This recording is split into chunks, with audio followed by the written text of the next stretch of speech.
Hello and welcome to A Bettor Morning, presented by Rival Fantasy. I'm Heather Klein.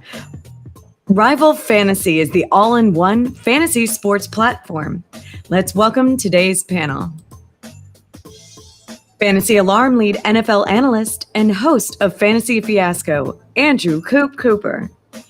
Host of Her Story in the Making, Britt's Fantasy Blitz, and co-host of Lightning Round, Britt Flynn. Award-winning host, the fantasy exec, Corey Parson. And last but certainly not least, senior manager of content for Fantasy Alarm and host of the Quick Out Fantasy Football Show and Fantasy Alarm DFS shows, Jon Impemba. Welcome, everyone. Good morning, Heather. How are you doing? I'm groovy. How's everyone doing today? The quad box back up and running. No three-man show. Four box looking good. It's like Chris Hansen. Scott Hansen, I'm sorry. Chris Hansen.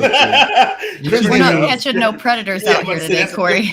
We should do one. We should do one of these shows with the Octo box, dude. Get for real. Howard and Nando, get the whole goon squad in here and battle it out. No doubt. Get the Octo box up. Get us ready for the season. That's right. We definitely would need an hour for that one, I think. I think so.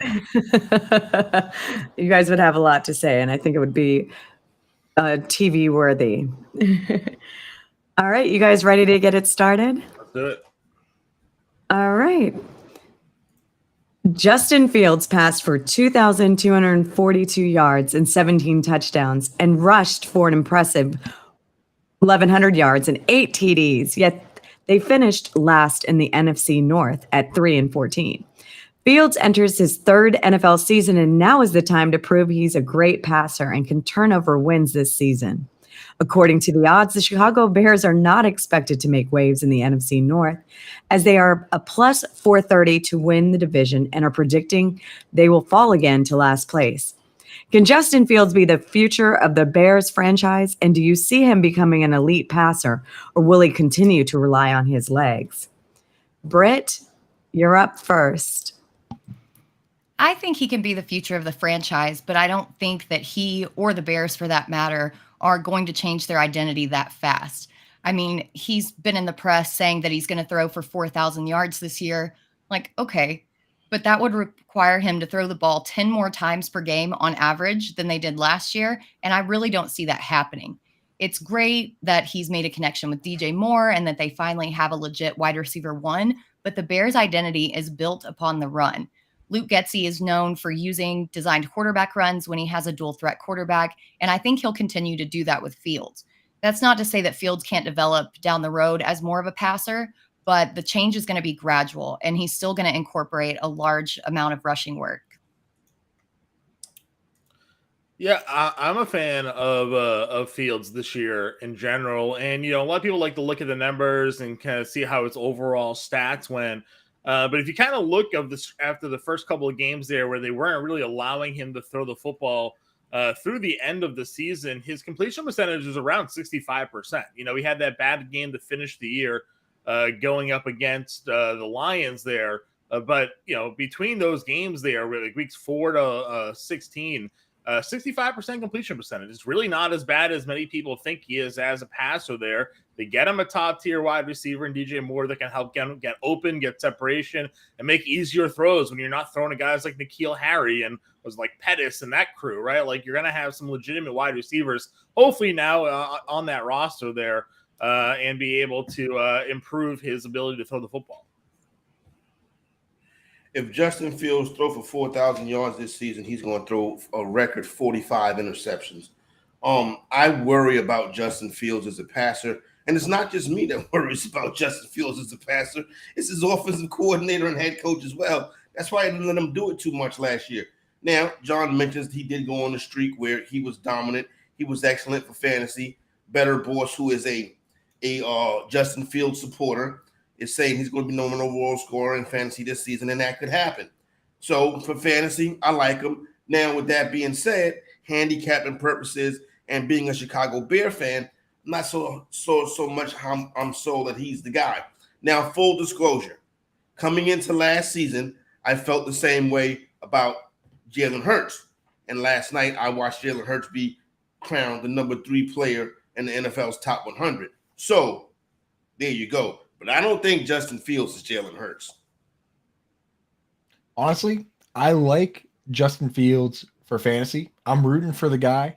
But the one thing that I don't really like is this whole attitude that he's using. And it's okay to be confident and say, I think that I can be this guy, or I hope that someday I can be this guy. But him coming out and saying, I'm going to be the first ever Bears quarterback to throw for 4,000 yards, or saying, I'm already a top 5 all-time rushing QB. That's what he said. He's already using the words all-time when this guy's played 1.5 seasons worth of football. That, to me, is something that you let other people say. You go out and play at a high level and let other people say all time. And then, maybe some point down the road where you're retired, sitting there with a cigar like Michael Jordan, then you can say, hey, I'm the best all time because you actually went out and did it already. Saying top 5 all time after a season and a half, it doesn't sit right with me. And it's putting bulletin board material out there that shouldn't be out there. I mean, he probably is from a rushing standpoint. I mean, nobody's ran for more yards athletically from a quarterback position. He might be an all-time rushing quarterback. But he made a list where here's the thing, John. It's so easy if you have an agent that has schooled you up on things. If you have veterans in that locker room that have schooled you up on how it goes, it's so easy to say, here are my top 5 all time, and say, I think that I can be on that list. To put yourself ahead of, with the 5 names he named, to put yourself ahead of Randall Cunningham, and also put yourself ahead of Jalen Hurts and Josh Allen. Lamar Jackson, Michael Vick. It's Steve Young. So he named those guys and left the others off. It's so easy just to say, hey, you know what? These are the guys that are on my top 5 all time. I hope to be there someday. Thank you very much. I don't mind the guy talking confidence. That's fine by me. Yeah. Well, confidence is one thing, but to put yourself all time, he thinks highly of himself. You should want a guy that believes in his abilities to be the greatest.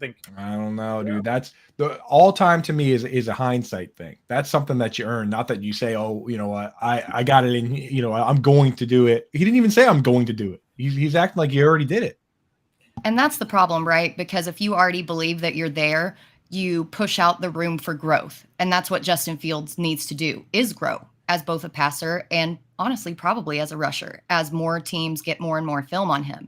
And that's the problem that I think that Coop is alluding to, that once you push out that room for growth and you already think that you're there, then you're not really going to develop in the way that you should.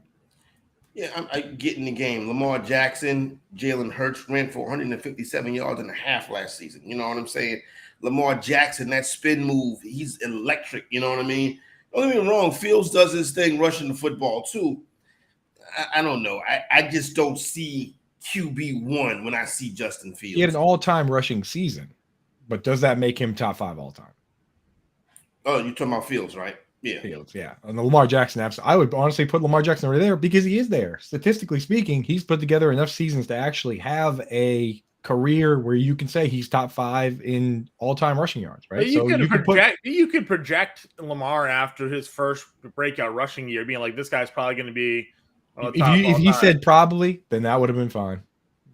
I don't know. RG3 could have been saying that he's top 5. I don't have any problem somebody speaking about their skill ability if he believes in himself, so that's fine. I have no problem. John, you willing the highest entry fee that you pay in a fantasy league this year? Yeah. Would you be willing to put Justin Fields on that team? Yeah, 100%. I think I would too. I'm not going to put him top 5 all time. I was drafting Jalen Hurts in every league last year. I believe in these guys with their fantasy floors, and I think there's an opportunity for him to grow as a passer like he wants to anyway. So yeah, John is the QB whisperer, but okay. Justin Fields, players that have played 1.5 seasons aren't top 5 all time in anything. We continue to talk fantasy football draft strategy, and to help you with your draft, get your 7-day trial of Fantasy Alarm's All-Pro subscription and get the Fantasy Football Draft Guide and cheat sheet free. Go to fantasyalarm.com/draft. In the past, we'd wait on quarterbacks until the second or third rounds. But lately, there's a team that usually drafts a top-tier QB in the first, like Patrick Mahomes, Jalen Hurts, or Josh Allen. What is your stance on drafting your QB1? John, you're up first. Yeah, listen, I tend to go for quarterbacks that have the rushing upside. That's just the way I go about drafting my teams. I like the floor that they have due to the rushing ability. Like I said, last year I was all in on Jalen Hurts just because of his ability to run the football. A lot of people were down, didn't think he could throw. And I saw the fact that the team went out and got him an elite wide receiver in A.J. Brown. They already had Devonta Smith, and I expected him to be in a position to be more successful than throwing to guys like Jalen Reagor and J.J. Arcega-Whiteside, right? So obviously that worked for Jalen Hurts. This year I'm sort of in the same boat. I like guys that have that rushing floor because they just provide a little bit more stability to their fantasy production. So I am fine going with a Jalen Hurts or Josh Allen this year. I'm okay with going at Justin Fields a few rounds later. I like Daniel Jones this year. I'm okay going with Anthony Richardson. So guys at rushing floors, I'm pretty okay with going and drafting. So this is interesting because I think this year, more so than any other year in the past decade that I've been dominating fantasy football content, I think that I am more willing to go early for a quarterback this season. And kind of let me tell you who my quarterbacks are this year. You know, if you want to get on the executive plan, you know what I'm saying, and be a winner. I'm going early for Mahomes, Hurts, Jackson, and Burrow. I worry a little bit about Hurts with the new OC, but he keeps proving me wrong. I'm not going to go there again. Burrow worries me because of the calf strain. Allen, I'm out on. No Josh Allen. Herbert, if I can stack it with my man Big Mike Will from down the road. Love Geno Smith in those middle rounds. Love Anthony Richardson. And if I'm going late, I'm going Jordan Love. Yeah, so I love best ball. I've done hundreds of drafts, go over to Underdog, use promo code ALARM for first-time depositors, get up to $100 they match. But I find that best ball this year is affecting redraft ADP and rankings. It's messing things up because people are so obsessed with stacking that they're taking Travis Kelce in the first round and then come back and take Mahomes to stack him. They take Diggs, they take A.J. Brown, they take Jamar Chase, and it's pushing the board up for guys like Jalen Hurts and Joe Burrow and Josh Allen. And honestly, I think that it's trickling into redraft right now, and it's pushing all those guys so far up that they're being overdrafted. So personally, I'm not drafting any of those top dogs, and I'll wait a little bit, take a stab on one of the Justins maybe as my top guys, Justin Herbert or Justin Fields. Yeah, I think last year we were seeing Mahomes go in the second, so I don't think it's that crazy because there is so much upside with those top three guys, right? But after that, there is a big tier break, and I think it's worth taking these guys with a second-round pick. Now, if you want to look at the value aspect overall, I will wait from anyone from Joe Burrow to Trevor Lawrence, and I'm super high on Justin Herbert this year. It's really not that I have a stance of where I draft quarterbacks year to year, but instead I'm looking at where the value is. Last year, as John mentioned, that was Jalen Hurts, who was going between the 6th and 8th rounds. I was super high on him, and my overall philosophy is to take value where you can find it. And this year there's a ton in that 4 to 8 range. I saw Howard Bender pop in the chat, so I had to mix a promo code in there for Fantasy Alarm. You see the boss show up. Company man. Got to appease him. Shout out to Howard Bender. If I see Howard Bender in Canton this weekend, he owes me a beverage. In a signed dollar, right? He definitely owes me a beverage. Yeah. I will tell you this: for these quarterbacks, I'm loving. I mean, obviously we love Fields for the upside. I'm loving Justin Herbert this year, man. And I know that Corey, I've talked about how the Chargers perennial frauds. There's some sort of ghosts in that locker room. Maybe it's ownership, what we talked about the other day. But this guy threw for the 3rd most yards last year with Joe Lombardi as the OC, calling crazy low ADOT routes. It wasn't even the top 32 for quarterbacks, and he had cracked ribs. I think this year he could easily lead the league in passing yards. That's a bet I'm willing to put down with a sports book. That's not actually. Listen, I think I'll be honest. I think I haven't warmed up to Herbert yet, and then putting Kellen Moore with him is like, bro, what are we doing? But I understand for fantasy purposes. You know what I'm saying? I'm like, let's put it this way: you can lead the league in passing yards and interceptions, Corey. Yeah, exactly, and bad offensive coordinating.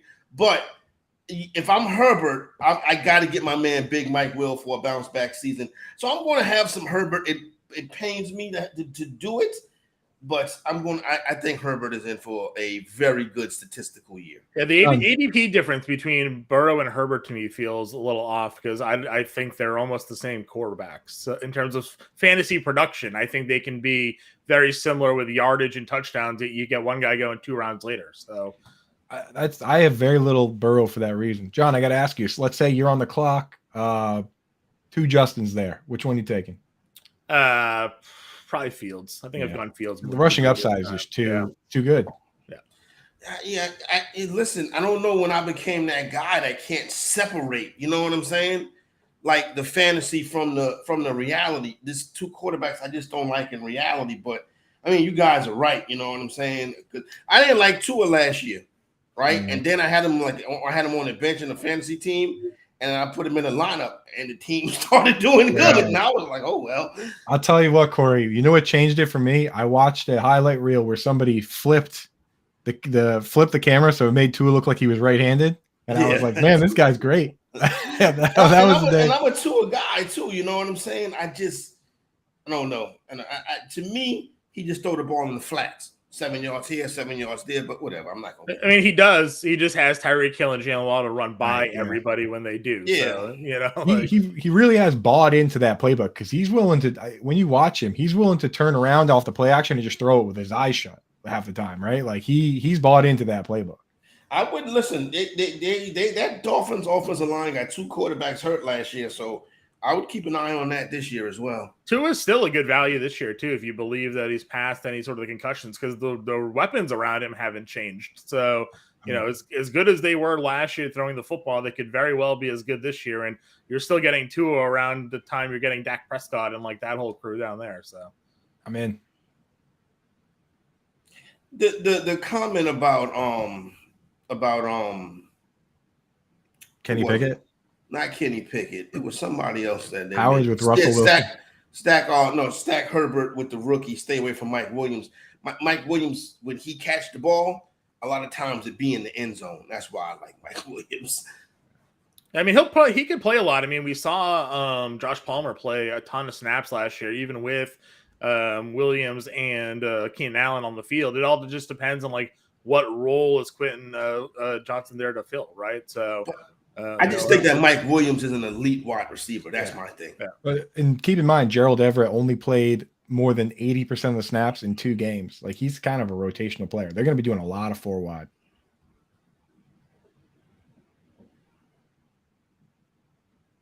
Heather? We got the well, I was waiting for y'all to be done. I was waiting. We got the juices rolling today. We got fantasy juices rolling today. I'm ready to draft with these people. Come on, let's go. I hear you. You guys are fired up. I love it. Continuing our fantasy football draft talk, let's talk about rookies. We have to consider the rookies that will make an impact into their respective teams. Give us a guy that you're eyeing for your team this season. Coop, you're up first. I'm up first on this one. All right. So sorry about that. For me, I got a pretty easy bet to make here, and people are off this guy because they want the next Tyreek Hill in Kansas City. They want a speedster. They want that exact player, but you're not going to get that player. Instead, what you got is they went out in the 2nd round and took a guy, Rashee Rice, that is good in every aspect, and he's great in one.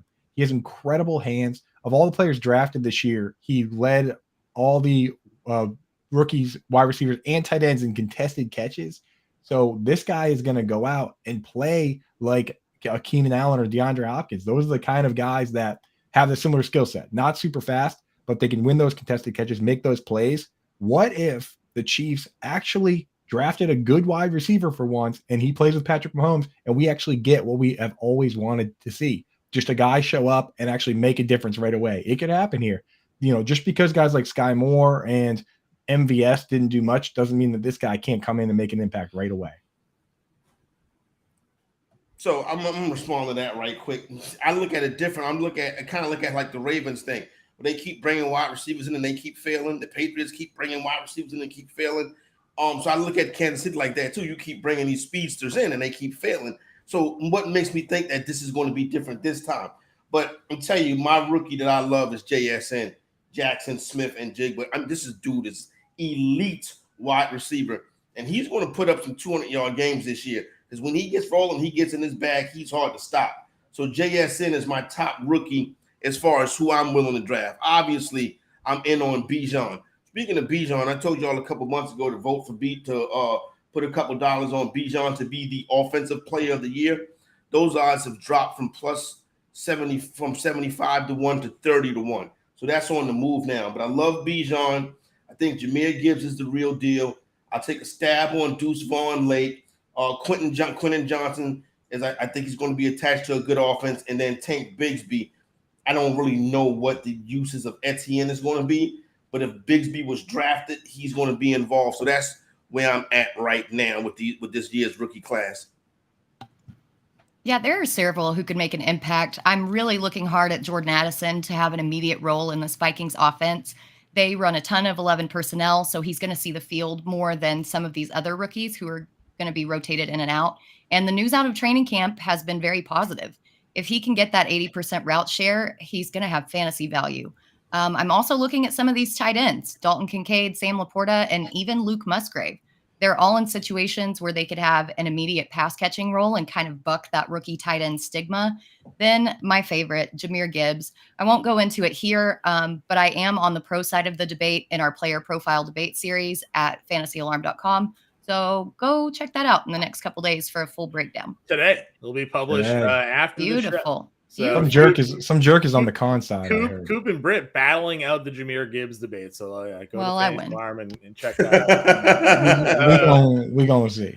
My highest rostered wide receiver and underdog is Jalen Hyatt. So I'm looking at a wide receiver that's going very late in drafts, anyways, at ADP. But Coop and I, we talk a lot about opportunity. What's the opportunity this guy can have to actually produce an offense? And then you go look at the wide receiver depth chart over with the Giants, and there's a lot of guys that are okay, right? Isaiah Hodgins, Slayton, Shepard's hurt all the time. Paris Campbell's hurt all the time. Wandale Robinson still can't get healthy. It's a wide open field for Jalen Hyatt to find himself as a starting wide receiver for the Giants this year. He has big speed. He's a downfield threat for them. We've seen him make plays during camp. I'm good with taking a shot on Jalen Hyatt this year. Yeah, with the Jalen Hyatt thing, I mean, especially in best ball, how many Fred Biletnikoff award winners go out and do nothing? I mean, there's a handful of them maybe, and I don't count Justin Blackmon because he had other issues off the field. When he was on the field, he was great. Like, a lot of those guys are pretty locked in. You don't think Justin Blackmon was great for the Justin Blackmon would have been one of the greatest wide receivers of all time. That's what I'm saying. That dude right there had a lot of issues. But look at Kenny Britt. Kenny Britt was another one. Super duper talented, but he could not stay out the precinct. Yeah, for real. He was it's no good when you have involved in multiple different stabbing incidents like Justin Blackmon. You ever read his route sheet? He won back-to-back. He won the Biletnikoff back-to-back. And Jalen Hyatt won. And just think about how stacked the field was last year with, and Jalen Hyatt still won. So I'm definitely in on that. And the other one that Britt mentioned, Dalton Kincaid, I'm the guy that pours cold water on the rookie tight ends most years. I wrote a big article on why it's so difficult for them to get it done. And, when you look at every factor, he checks every box for a potential rookie breakout. It's all there for him. Now he just needs to capitalize.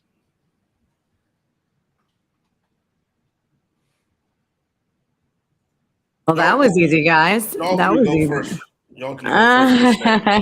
all just excited to get our bets out there. I know. I see it. You guys are fired up. All right, let's just get to it. What's your bet of the day, Coop? Yeah, so I got one here. I'm tired of tying everybody's money up for full NFL season, so I'm going to a different sport here. A sport that I'm quietly a big fan of. I've been to a ton of races. I always go to the one in New Hampshire all the time. Been to a few others, but this week you have a road course coming up. Anytime it's a road course, I simply like to pick the best driver, the best wheelman, and in that case, that's Kyle Busch. Going to Indianapolis for a 200-lap road course. I'm willing to bet him to win that at plus 1,000. And I'll take it even farther. I'm betting Kyle Busch to win this whole dang thing this year. Plus 750 to win everything. When you look at the schedule for the playoffs, you go to Bristol, where he's swept entire weekends there. The truck race, the regular race, the second race. They're going to go to Las Vegas, where he literally lives. And Homestead is in the last race this year. It's going to be in Phoenix, a race that he's highly capable of crushing everybody else at. So give me Kyle Busch this week. Give me Kyle Busch every week. Give me Kyle Busch to win the whole thing. So after hitting both yesterday, let's run it back with another baseball bet with Mookie Betts over 1.5 hits at plus 135. Betts has been on a hitting streak lately with 11 hits over the past 7 games. And in 4 of those games, he's hit this mark. It's the consistency aspect for me. Tonight, he'll be facing Brandon Pfaadt, who has an ERA of 7.11 and an 0-5 win-loss record.